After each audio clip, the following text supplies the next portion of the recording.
यह कोई राक्षसी नहीं, यह खुद माँ लक्ष्मी की सगी बहन है। और हैरानी की बात यह है कि लोग इनकी पूजा इसलिए करते हैं ताकि यह घर से दूर चली जाए। आखिर कौन है यह देवी? जब देवताओं और असुरों ने अमृत की प्राप्ति के लिए समुद्र मंथन किया, उस मंथन से केवल अमृत ही नहीं बल्कि सृष्टि के कई रहस्य और शक्तियां भी प्रकट हुई।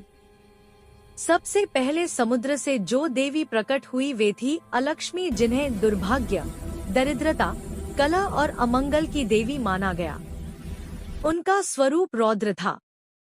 उनके आने से वातावरण में अशांति फैल जाती थी।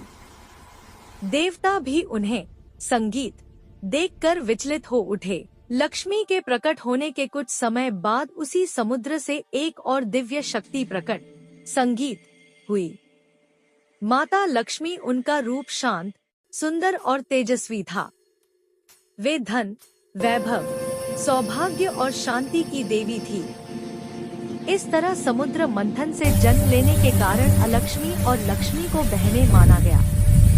लक्ष्मी बड़ी बहन और लक्ष्मी छोटी बहन, लेकिन दोनों का स्वभाव और कार्य एक दूसरे के बिल्कुल विपरीत थे। जहाँ लक्ष्मी संगीत जाती है वहाँ घर में प्रेम, शांति, सद्भाव और समृद्धि आती है, और जहाँ अलक्ष्मी का वास होता है वहाँ झगड़ा, अभाव, रोग और दुर्भाग्य बढ़ने लगता है।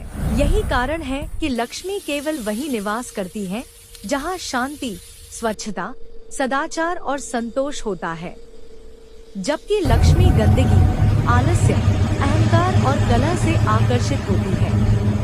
इसी विश्वास के कारण लोग लक्ष्मी की पूजा आमंत्रण के लिए नहीं बल्कि विदाई के लिए करते हैं, ताकि वे घर से दूर चली जाएं और उनके संगीत स्थान पर माता लक्ष्मी का आगमन हो।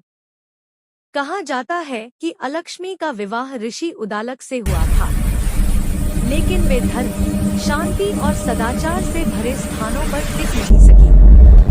उन्होंने स्वयं कहा कि उनका वास केवल वहीं होता है जहां अशुभता, झगड़ा, कलह और अव्यवस्था होती है। कहा जाता है कि अलक्ष्मी का वाहन कौवा है, और यही कारण संगीत है कि कौवा को अशुभता और दुर्भाग्य का प्रतीक समझा जाता है। जय मां लक्ष्मी।